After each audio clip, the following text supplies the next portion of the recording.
앞으로 이 교회는 여러분의 교회입니다. 여러분들이 지켜나가야 됩니다. 오늘 말씀의 제목이 예수님께서 걸어가신 길. 이번 주 내내 저 제목의 말씀 앞에서 보면서 주님께서 마지막 그 6월절을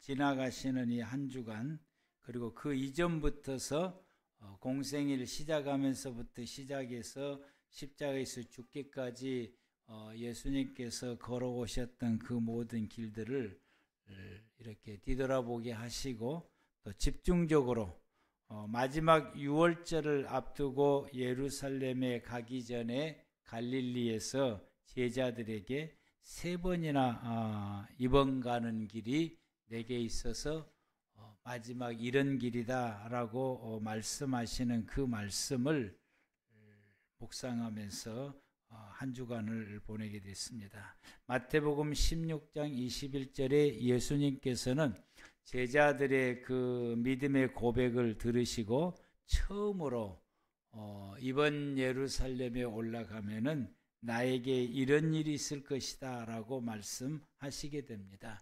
이때부터 예수 그리스도께서 자기가 예루살렘에 올라가 장로들과 서기관들에게 많은 고난을 받고 죽임을 당하고 제3일에 살아나야 할 것을 제자들에게 비로소 나타내시니, 예수님은 이 말씀을 제자들에게 했는데, 제자들은 이 말씀을 듣는 순간에 제자들에게 있어서는 청천벽력 같은 이야기가 되는 것입니다. 지금까지 예수님을 따랐고, 또 지금까지 예수님을 따르는 것은 그 예수님을 따르면서 뭔가를 예수님을 통해서 이루려고 꿈과 비전을 가지고 열심히 예수님을 따라왔는데, 예수님께서 하신 말씀이 나 이번 예루살렘에 올라가면은 이렇게 해서 죽을 거야.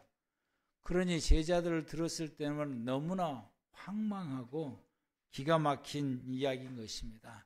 그러니까 베드로가 예수님 앞에서 예수님 절대로 그러시면 안 됩니다. 우리는 뭐가 됩니까? 우리 지금까지 예수님을 따라왔더니 뭐가 됩니까? 라고 대답을 하게 되는 것입니다. 예수님 앞에, 이렇게 예수님 앞에 붙잡고 이 베드로가 간청을 하게 됐는데, 미안하다, 어쩔 수 없다, 그게 내가 가야 할 길이다, 이렇게 말씀해 주시면은 그나마 조금 나을 것인데, 이렇게 말했던 자기를 향해서 예수님께서 하신 말씀이 사단아 내 뒤로 물러서라. 그러니까 아마 우리 교인들 같으면 시험이 다 들어왔을 거예요. 오늘날 현대 교인들 같으면 누구든지 다 시험 들어고 나 다시는 예수 안 쳐다봐 라고 말하게 될 것인데, 그럼에도 불구하고, 그런 소리를 들었음에도 불구하고 다시금 예수님을 마음을 가담고 따라가는 이 제자들을 향하여서 예수님께서 두 번째 또 말씀하십니다. 마태복음 17장 22절에서 23절 말씀에서 그들이 갈릴리에 모였을 때 첫 번째 말씀하실 때는 가이사라 빌립보에서 말씀하시죠. 갈릴리 자 북쪽에 있는 곳입니다. 다시금 이제 갈릴리 지역으로 내려왔어요. 예루살렘 가기 위해서. 그래서 갈릴리에 모였을 때에 예수님께서 두 번째로 제자들에게 말씀하신 것이 저 본문의 말씀입니다. 갈릴리에 모였을 때 예수께서 제자들에게 이르시되 인자가 내가 장차 사람들의 손에 넘겨져 죽임을 당하고 그리고 제3일에 살아나리라 하시니 제자들이 매우 근심하더라. 제자들은 이 앞전에도 3일에 살아날 것이다 라고 하는 말씀이 죽는다는 말씀에 막혀가지고 그 말이 안 들리는 거예요.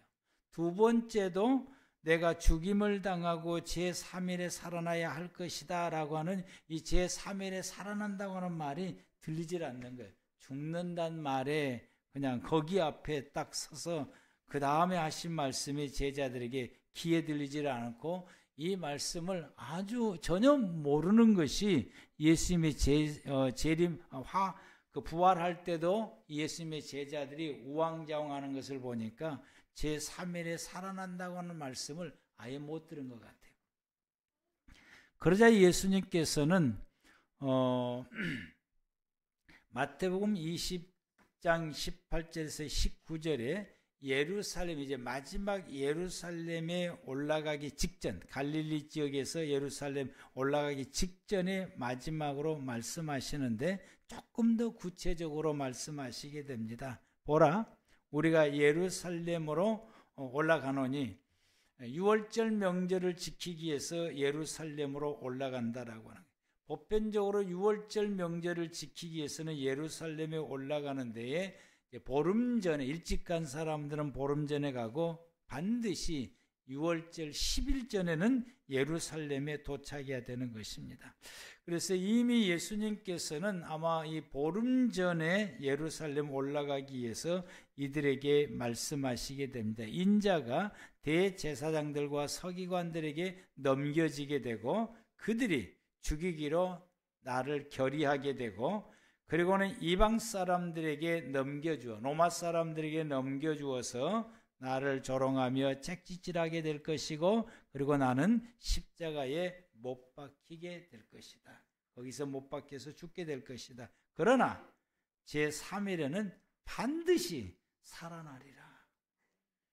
마지막에 하신 이 살아나리라, 이 말씀이 매우 중요한데 이 말씀을 듣지를 않았다라고. 이분들이 한국 사람이 아니라 끝까지 안 들었던 것 같아요. 웃으라고 하는 이야기는 아무도 안 듣네.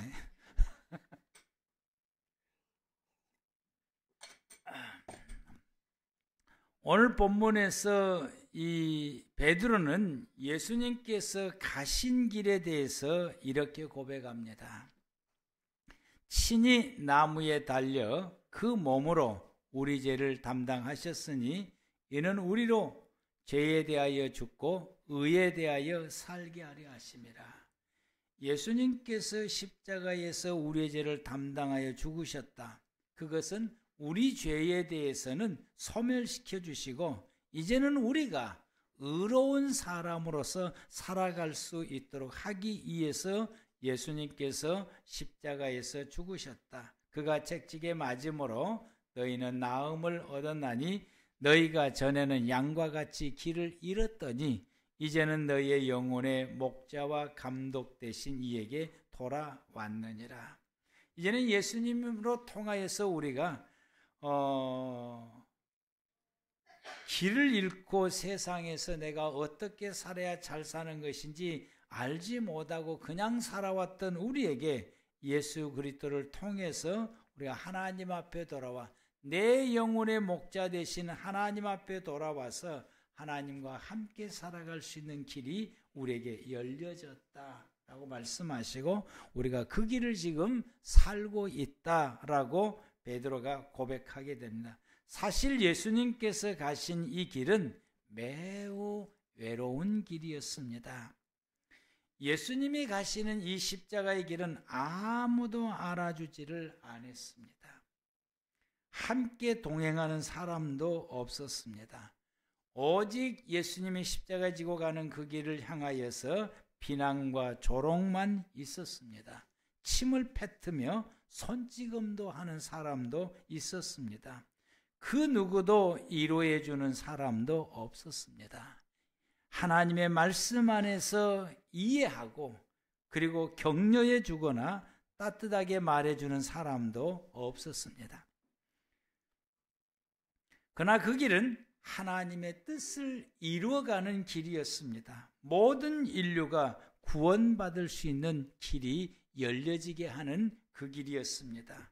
예수님이 이 길을 걸어가셔야만이 모든 인류가 구원받을 수 있는 그 길이었던 것입니다. 이와 같이 우리가 진정으로 믿음의 길을 걸어갈 때에 이와 같이 외로워요. 믿음의 길을 걸어갈 때 외로워요. 우리가 이 신실한 믿음의 길을 걸어가면은 알아주는 사람도 없어요. 니만 예수 잘 믿느냐 하면서 조롱하고 비난하는 소리만 듣습니다. 우리가 더욱 신실하게 믿음으로 살고 더욱 말씀 중심으로 하나님 중심으로 더욱 신실하게 믿음의 생활을 살아가려고 하면은 잘한다라고 박수치고 훌륭하다라고 이야기해주고 참 대단하십니다라고 말하는 사람보다는 니만 예수 믿느냐고, 왜 그렇게 사냐고, 적당하게 믿지 하면서 조롱하고 비난하는 사람들이 더 많습니다. 돌아서서 저 사람은 왜 저렇게 사는지 정신 이상 사람 같다고 말하는 사람들이 더 많습니다. 이처럼 예수님만 바라보고 살아가는 것이 외롭습니다. 신실한 믿음 생활을 살아가려면 더더욱 외롭습니다. 알아주는 사람도 없습니다. 그러나 그 길은 하나님을 따르는 길입니다. 그 길은 구원을 얻는 길입니다.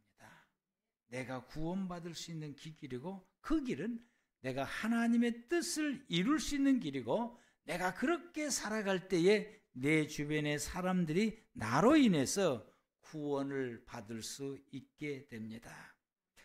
더 나아가서 믿었던 예수님의 제자들에게 예수님께서는 배신을 당하게 됩니다. 가룟 유다는 예수님을 은 30에 팔아먹게 됩니다.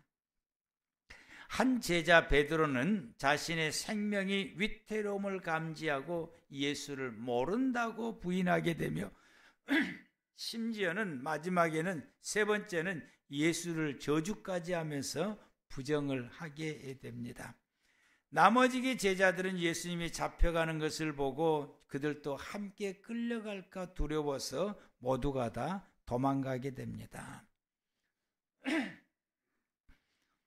이들 모두가 다 예수님을 버리고 도망가고, 이들 모두가 다 이들의 행동들은 예수를 배신하는 행동이었습니다. 그런데 이 배신이 있어야 예수님이 십자가를 지게 되는 것입니다.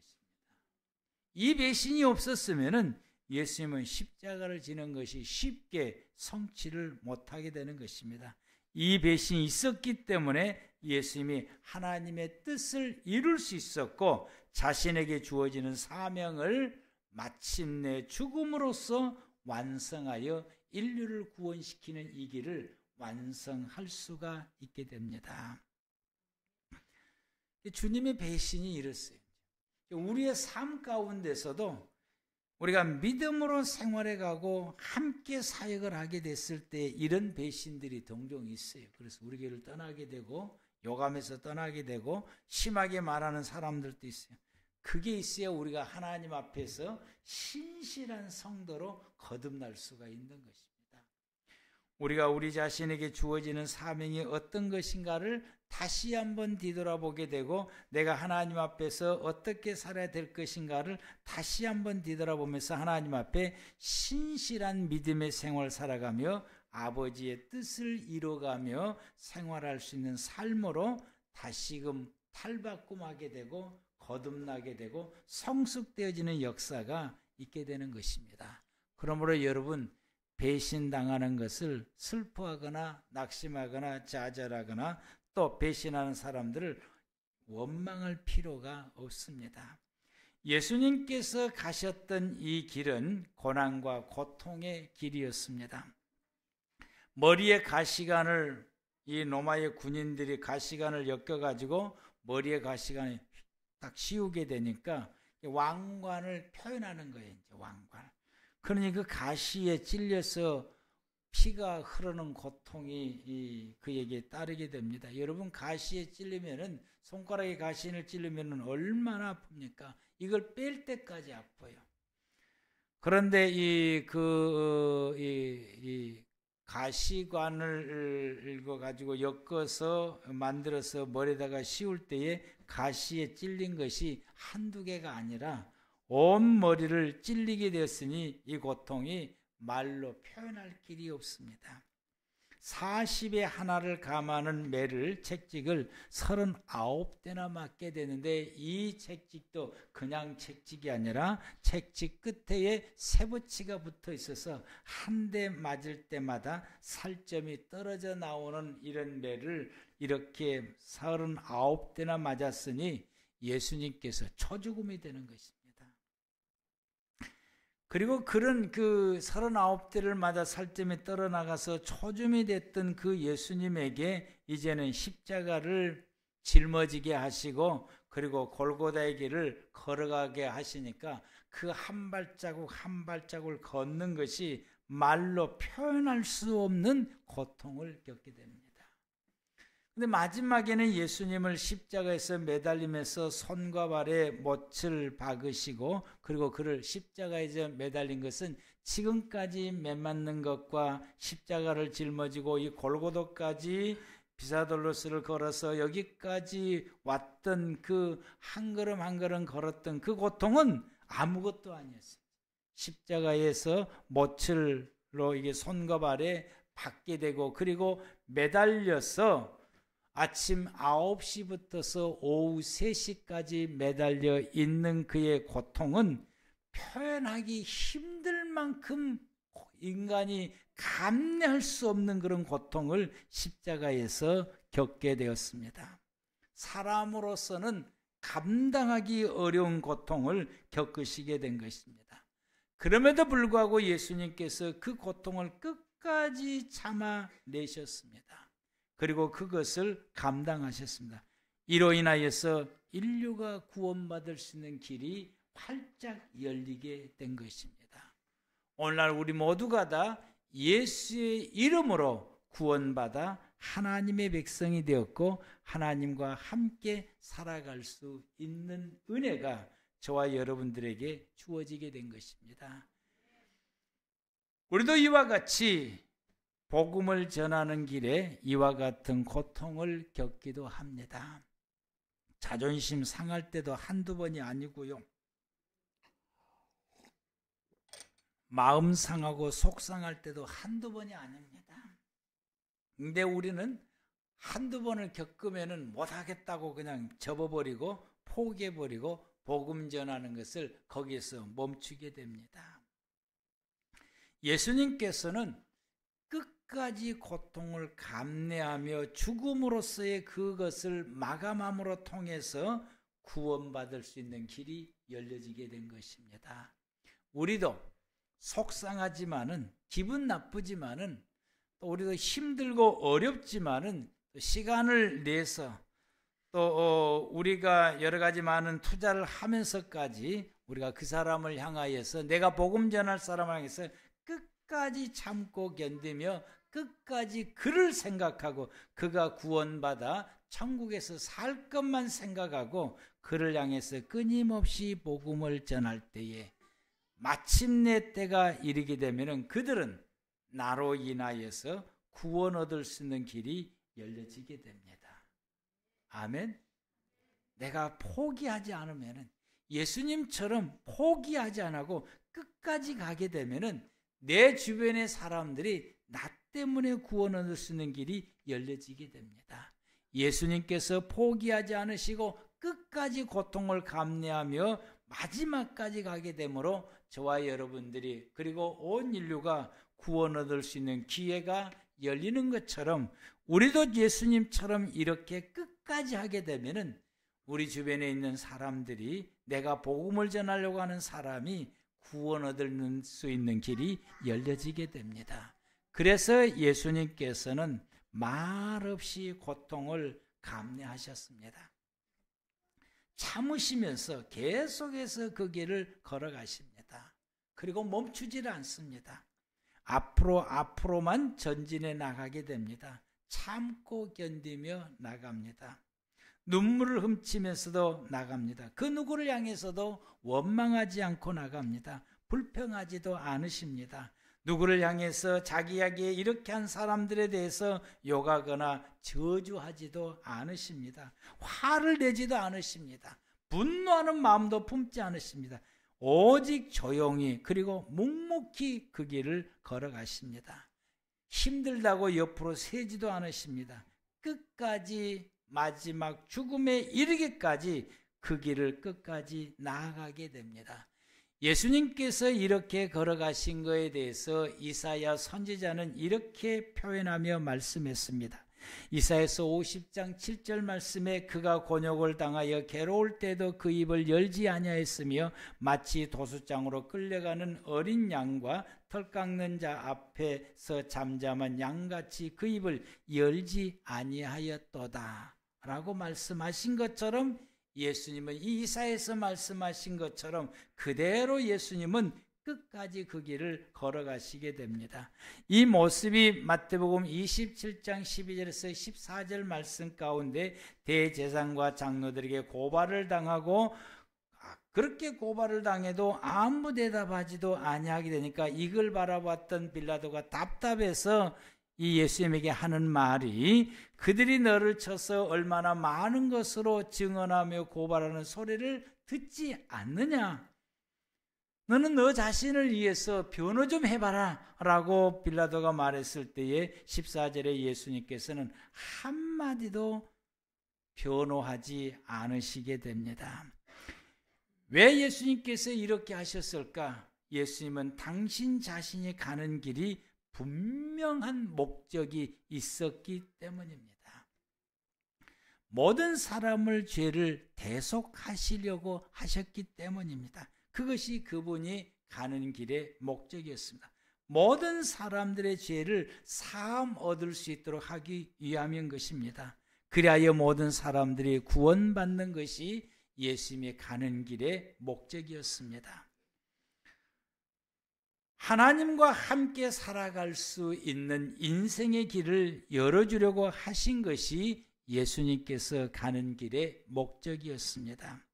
하나님을 떠났던 모든 사람들이 이제는 하나님과 함께 살아갈 수 있는 그 길을 열어주시기 위해서 예수님께서 이 길을 걸어가고 있었던 것입니다. 에덴 동산에서 하나님과 함께 살았던 아담의 삶을 다시 회복시켜 주시기 위해서 예수님께서는 이 길을 끝까지 걸어가신 것입니다. 아무 대답도 없이 침묵으로 화도 내지 않냐고 묵묵히 그 길을 걸어가신 것입니다. 마침내 예수님께서 죽음으로 그가 가셨던 길을 완성하시게 됩니다.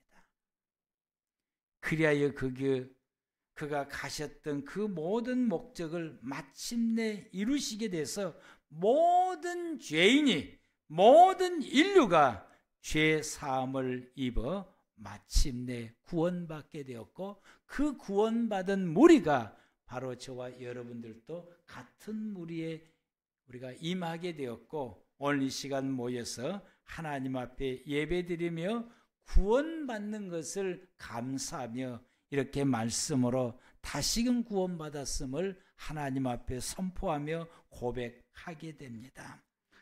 베드로가 이와 같이 고백한 것처럼 친히 나무에 달려 그 몸으로 우리 죄를 담당하셨으니 이는 우리로 죄에 대하여 죽고 의에 대하여 살게 하심이라. 그가 채찍에 맞음으로 너희가 나음을 얻었나니 하는 것처럼 우리가 이 고백을 하며 오늘 이 시간 하나님 앞에 예배드리고 있는 것이 저와 여러분들입니다. 베드로의 고백처럼 우리가 이 말씀으로 고백하고 있습니다. 그래서 지옥 갈 사람들이 천국에서 살게 되었습니다. 하나님 없이 살던 사람들이 이제는 하나님과 함께 살아가게 되었습니다. 너희가 전에는 양과 같이 길을 잃었더니 이제는 너희 영혼의 목자와 감독 되신 이에게 돌아왔느니라 말씀처럼 이제는 우리가 하나님 없이 살던 우리가 세상 속에서 방황하며 지옥 갈 수밖에 없는 우리가 예수님을 통해서 나의 목자 되시는 나의 아버지 되시는 하나님께 돌아와서 하나님과 함께 살아갈 수 있는 믿음의 삶을 살 수 있게 되었고 그 길을 우리가 살고 있습니다. 그래서 예수 믿는 모든 사람들이 하나님과 동행하며 살 수 있게 되었고 예수님께서 당신의 길을 끝까지 걸어가셔서 이 목적을 이루셨고 그것을 우리에게 주신 것입니다.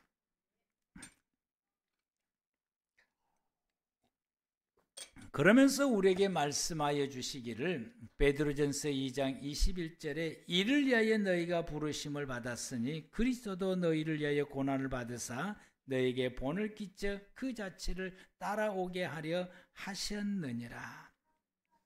우리에게 말씀하시기를 우리도 예수님을 따라오라고 우리에게 본을 보이셨다라고 하는 말씀이 베드로전서 2장 21절 말씀입니다. 그래서 베드로가 예수님의 길을 따라가고 있는 것이고 12 사도들도 예수님을 따라가고 있으므로, 그리고 베드로가 모든 성도들을 향하여서 이와 같이 우리 모두는 예수님이 가셨던 그 길을 따라 걸어가야 된다라고 말씀하시고, 예수님이 우리에게 본을 보이시며 우리에게 말씀하시기를 나를 따라오라고 말씀하셨으니 우리가 예수님을 따라가는 것이 마땅하다라고 말씀하십니다. 마태복음 16장 24절 말씀에 예수님께서 제자들에게 이르시되 누구든지 나를 따르려거든 자기를 부인하고 자기 십자가를 지고 나를 따르라 라고 말씀하시게 됩니다. 여러분, 우리는 주님을 따라가고 있습니까? 우리는 예수님처럼 하나님의 나라를 목적으로 삼고 우리가 따라가고 있습니까? 우리는 우리 주변의 사람들이 구원받아야 될 그 목적을 이루기 위해서 우리가 예수님을 따라가는 삶을 우리가 지금 살고 있습니까? 예수님 우리에게 말씀하십니다. 나를 따라오너라. 이 목적을 이루기 위해서 나를 따라오라라고 말씀하시게 됩니다. 우리의 목적은 모든 사람들에게 구원받는 것이 우리의 목적이고 그것이 우리의 사명입니다. 여러분은 주님을 따라가야 됩니다. 우리가 예수님을 따라가는 것은 복음을 전하는 일입니다. 예수 믿으라고 말하는 일인 것입니다. 예수님이 우리의 구원자라고 말하는 것입니다. 예수를 믿어야 우리가 지옥 가지 않고 천국 갈 수 있다라고 말해야 되고, 예수를 믿을 때에 우리의 모든 죄가 하나님 앞에 용서를 받아서 우리도 구원받아 천국에서 영생 누릴 수 있다라고 말하는 것입니다. 사도들이 복음을 전했고 사도들이 이 복음을 전한 것처럼 우리도 우리 주변의 사람들에게 이 복음을 전해야 됩니다. 이것이 우리가 할 일이고 이것이 우리의 사명이고 이것이 우리가 예수님을 따라가는 목적인 것입니다. 예수님처럼 우리가 끝까지 나갈 때에, 예수님처럼 우리가 끝까지 이 목적을 향해서 달려갈 때에 우리 주변의 사람들이 나를 통해서 구원 얻을 수 있는 길이 열려지게 됩니다. 예수님께서 걸어가신 그 사명을 우리 모두도 그 길을 한번 우리의 남은 인생 동안 끝까지 한번 걸어보시기를 바랍니다. 예수님처럼 우리도 그 길을 걸어갑시다. 그래서 내 주변의 사람, 내 가족들, 내 일가 친척들, 내 지인들, 내가 사랑했던 내 주변의 모든 사람들이 그들이 지옥에서 형벌을 당하지 아니하고 거기서 벗어나서 천국에서 영원토록 영생을 누리며 복을 누리며 살아갈 수 있도록 예수님께서 하셨던 것처럼 우리도 그 길을 해보는 저와 여러분들 되기를 바랍니다. 기도하시겠습니다.